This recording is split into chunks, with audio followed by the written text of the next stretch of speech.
É tão bom falar sobre promessas, é tão bom cantar as promessas do Senhor.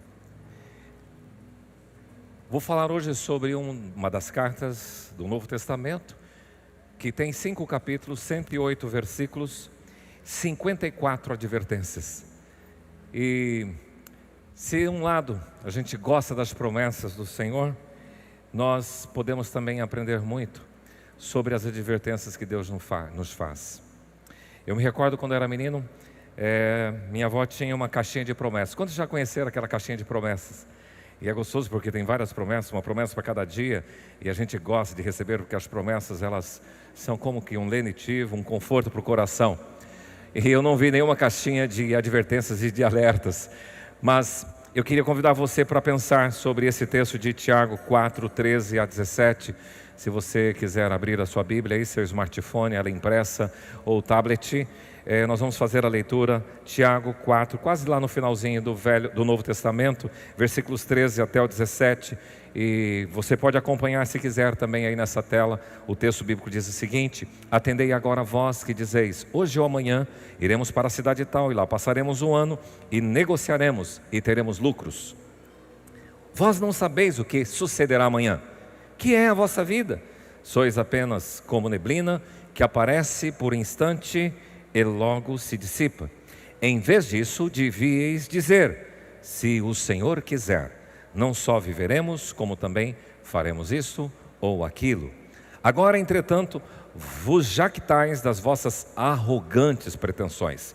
Toda jactância, ela é pecado, semelhante a essa, é maligna. Portanto, aquele que sabe que deve fazer o bem e não o faz, nisso está pecando.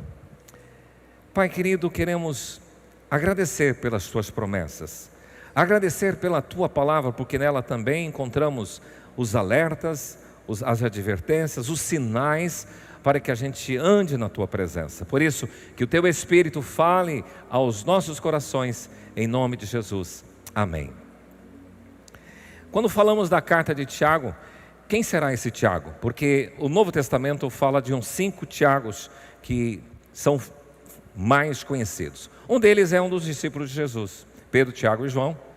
E esses gostavam de estar próximo de Jesus. Mas tem um outro que também é muito conhecido, que é o irmão de Jesus, que se chamava Tiago. Na verdade, se você for conferir as Escrituras Sagradas, você vai descobrir que Jesus teve outros irmãos. Até um detalhe curioso da Bíblia: na nossa tradução, Jesus foi, presta atenção nisso, o unigênito do Pai, mas ele foi o primogênito de Maria. É diferente, não é? Unigênito é único, primogênito é o primeiro. Então, Jesus teve mais irmãos, conforme os evangelhos nos falam, os relatos dos evangelhos. E esse era irmão de Jesus, o Tiago. Acontece que ele foi muito destacado, Tiago, quando você começa a ouvir a história dele, na igreja de Jerusalém, se tornou um grande líder na igreja de Jerusalém. E é interessante que o concílio de Jerusalém, que está registrado no livro de Atos, aconteceu lá pelos idos de 49. Então, como o historiador Joséfo diz que Tiago, ele foi martirizado no ano 62, então entre 48, que é antes do concílio de Jerusalém, e até o ano 62, essa carta foi escrita. Tiago é muito prático na sua carta. Ele internalizou os princípios de Jesus, os conceitos de Jesus sobre fé. E ele trabalha muito o aspecto operacional da fé. Porque esse negócio de gogó, de falar que eu confio, eu creio, eu acredito, e ter todo um contexto bíblico, mas sem colocar aquilo no seu cotidiano, sem colocar aquilo na sua vida prática, ele diz: a fé sem obras é morta. Então a palavra de Tiago nesta carta é trazendo esse aspecto prático da ética cristã para os negócios, para o relacionamento com as pessoas. Eu quero pensar numa abordagem com esse tema: o futuro a Deus pertence. Numa das traduções da Bíblia aí, nesse texto, você vai encontrar no capítulo 4, versículo 13 a 17, em cima, justamente essa expressão: o futuro pertence a Deus, ou o futuro a Deus pertence. Eu creio que na nova tradução, na linguagem de hoje, eles dão esse título. Esse título não está no original da língua grega, mas alguém que traduziu esse texto escreveu lá: o futuro pertence a Deus. Bom, Tiago dá uma chamada nos seus leitores, dizendo assim: ei, atenção, vocês que dizem que amanhã vocês vão fazer isso ou aquilo, vocês vão para a cidade tal, vão ganhar dinheiro, atenção, vocês não devem dizer desse jeito. Vocês não podem ser arrogantes nas pretensões de vocês. Vocês têm que aprender a viver. E ele então dá a dica como se deve viver. Essa expressão, atendei vós, é esta: ei, venha cá, preste atenção, ei, olha para mim e preste atenção. É isto que ele está dizendo nesse versículo 13 em diante. Ele está dirigindo aquelas pessoas que se vangloriam, pessoas que são cheias de si. Ele está se dirigindo àquelas pessoas que orbitam em volta de si mesmas. Numa tradução mais estranha, em si mesmada. Pessoa que gira e orbita em torno de si mesma. Ou então, pessoas que vivem em torno dos seus próprios projetos e planos. E marginalizam Deus da sua história, da sua vida.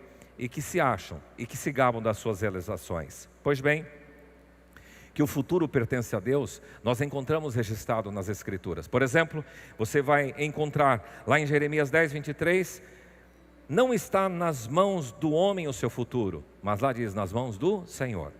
O futuro pertence a Deus. Você vai encontrar em Jeremias 29, 11, a mesma afirmação, porque o texto bíblico vai dizer assim: eu sou o que conheço os planos que tenho para você, diz o Senhor. Planos de dar a você esperança e futuro. O seu futuro está nas mãos de Deus. Quem diria? Nós estamos aí há 7 meses, depois de todo esse acontecimento, como o Micael já mencionou aqui. Quem diria que o ano de 2020 fosse assim? Quem esperava? O que vocês acham? Hoje li aí uma reportagem agora há pouco, o pastor Rubinho estava mostrando, de um vírus estranho que está vindo ali da Bolívia. Cara, o que é que vai acontecer amanhã? Vocês sabem? O que é que vai acontecer no ano 2021? Nós estamos reunidos esses últimos dias com a equipe pastoral para fazer o planejamento 2021, já estamos com o planejamento pronto, mas a gente vai fazer isso ou aquilo, não por causa de nós, mas se Deus quiser, se Deus permitir. É isso que ele está tratando. Então, meu amigo, tendo ciência que o futuro pertence a Deus, como eu devo viver hoje de forma prudente? Eu quero dar 4 conselhos que eu encontro aqui nesse texto de Tiago. Primeiro, não se gabe. Vamos dizer? Não se gabe. O que é gabar? Gabar é se vangloriar. Gabar é se orgulhar, ser soberbo, presunçoso, acerca daquilo que faz e daquilo que pensa.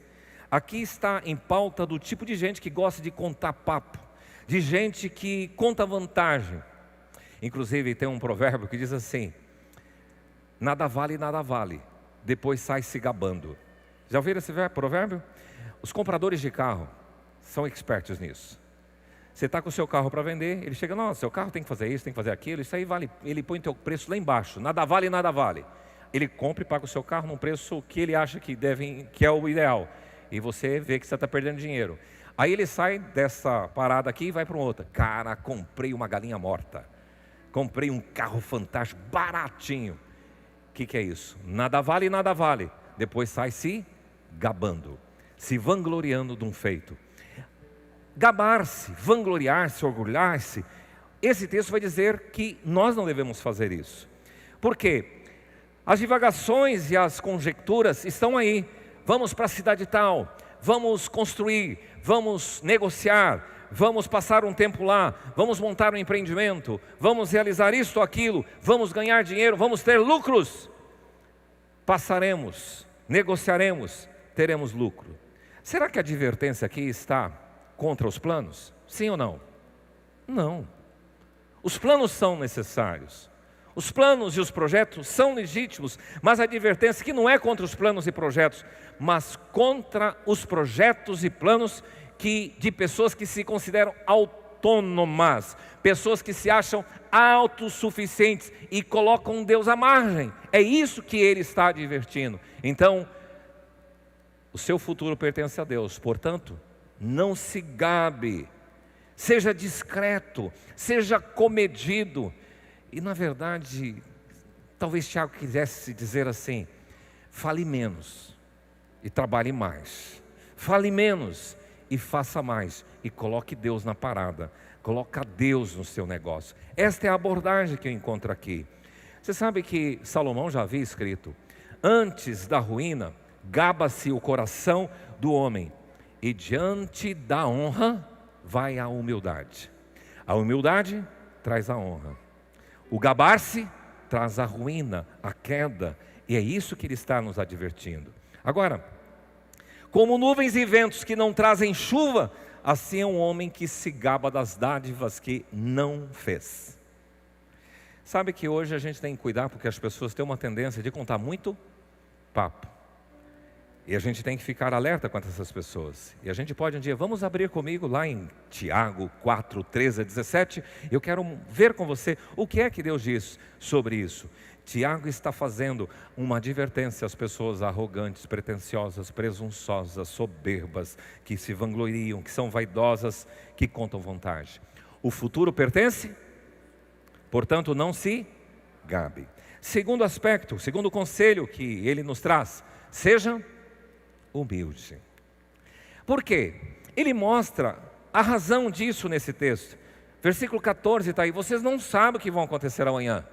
Numa outra tradução, o autor diz o seguinte: vocês não enxergam um palmo acima do seu nariz, ou além do seu nariz. Então ele está dizendo, você tem que reconhecer definitivamente que você é limitado, que você é finito. Então você não pode ser ignorante quanto a isso. Você não pode entender que você é desconhecedor do dia de amanhã. Você tem que saber disso e que o teu futuro está na mão dele. Jesus orienta para você não se inquietar quanto ao dia do amanhã. Está em Mateus 6,34. Basta para cada dia o seu próprio mal. Então, o amanhã pertence a Deus. Então, tem que hoje, no presente, fazer a diferença. Jesus pergunta para seus seguidores: qual de vocês, por mais ansioso que esteja, pode acrescentar 1 centímetro mais alto da sua estatura diante do espelho? Não consegue. Então, você não pode fazer isso e não sabe o que vai acontecer amanhã. Você é limitado, finito, mas ele diz aqui que você é insignificante. Por quê? Ele compara com a neblina.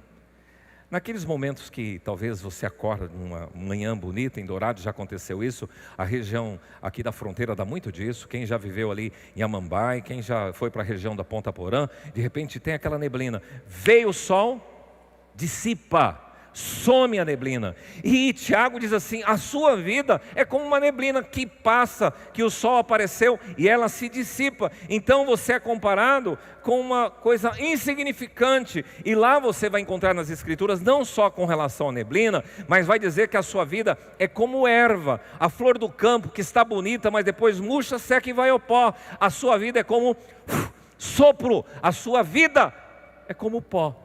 Lá no Salmo 146 ele diz: não confie em príncipes no qual não há solução. Sai-lhes o espírito e nesse mesmo dia eles voltam ao pó e perecem todos os seus desígnios.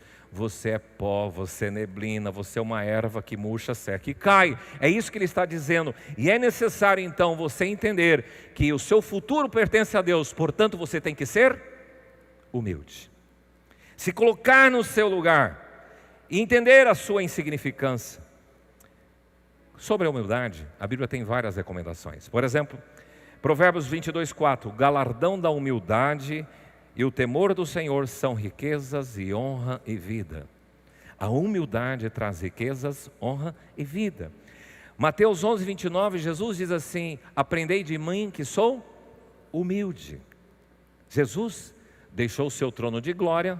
Eu gosto muito do texto de Filipenses, quando Paulo fala assim que o Senhor não teve por usurpação, se vangloriou de ser igual a Deus, mas antes se esvaziou e se fez homem, e foi até a morte de cruz. Isso é humildade, se colocar do lado do outro. Paulo orienta: condescendei, concordem com aquilo que é humilde, sede humildes. Deus resiste, Tiago diz aqui numa outra parte, capítulo 4, versículo 6, Deus resiste, Ele é implacável com relação ao soberbo, mas Ele dá graça a quem? Aos humildes. Então, se o futuro pertence a Deus, portanto, não se gabe, portanto, seja humilde. Mas em terceiro lugar, a outra orientação é: inclua Deus na sua agenda. Diga isso para a pessoa que está ao seu lado. Ei, inclua Deus na sua agenda. Aqui ele vai corrigir. Você que diz que amanhã vai fazer isso, aquilo, você neblina, cara. Não fique se gabando disso que você vai realizar. Ao invés disso, versículo 15, vocês devem dizer: se Deus quiser, nós faremos isso, aquilo, realizaremos e faremos e viveremos. Se o Senhor permitir, se for do consentimento de Deus, se for do agrado dEle, se Deus quiser, isto vai acontecer. E a mesma coisa do faremos aqui é produzir, realizar, executar, construir, preparar. Isto é incluir Deus na sua agenda. Você sabe que o homem moderno do século 21 especialmente, ele tem vivido colocando Deus à margem. Por quê? Pensa só em você, você não precisa se manifestar. Qual é o lugar que a palavra de Deus, a oração, ocupa na sua vida? Qual é o lugar que você que está conosco pela internet, que a celebração no meio do povo de Deus ocupa na sua vida? O valor que você dá à comunhão à igreja. Você percebe que muitas coisas estão passando à frente de Deus na nossa vida. Nós colocamos o trabalho acima da família. Nós colocamos a família acima de Deus. Nós colocamos a nossa diversão, a nossa pescaria, o nosso futebol, a nossa academia. Nós somos religiosos com academia. Legal, faz isso, eu também gosto. Mas eu tenho que ter a mesma diligência, a mesma disciplina para fazer a minha caminhada, mas estar com Deus, de ter prazer na presença dEle. E é isso que ele está dizendo. Então, por favor, coloca Deus na sua agenda, porque se Deus quiser, se estaremos vivos, vamos fazer isto ou aquilo. Você pode ter os seus planos, você deve ter os seus projetos, mas coloque Deus em pauta. É isso que ele está dizendo. Foi mesmo Jesus quem disse em João 15, quando ele fala: eu sou a videira verdadeira e o meu pai é o agricultor. E chega numa parte lá e diz assim: sem mim nada podeis fazer. Você não é nada sem Ele. É isso que ele está dizendo. Ao texto, quando Paulo está em Atenas, no Areópago, e ele vê lá um título por um deus. Havia muitos deuses naquela praça. Ao Deus desconhecido. E ele então diz: esse Deus que vocês não conhecem é o Deus que eu adoro. É o Deus criador dos céus e da terra, e Ele não habita em casas feitas por homem. Ele fala umas palavras lindas. Mas ele diz: é nele que nós vivemos, movemos e existimos. É nesse Deus em que eu orbito. A minha vida está em torno desse Deus. Ele é o centro da minha vida. E a igreja de Roma, Paulo descreve assim: porque dele, por ele e para ele são todas as coisas.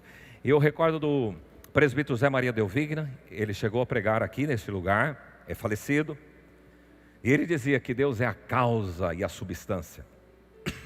Eu diria assim que Deus, Ele é a causa, o efeito e o propósito. Porque por Ele, porque dele, por Ele, porque dele, causa, por Ele, efeito e para Ele, propósito, são todas as coisas. Então você tem que colocar Deus na sua agenda. Você sabe que tem um homem, que Jesus conta essa parábola, homem de posses, rico, e ele plantou, o agro estava bombando na parábola de Jesus, e o cara produziu, plantou milho, plantou soja, os armazéns cheios de produção, e ele falou: vou derrubar esse celeiro, vou fazer um silo maior,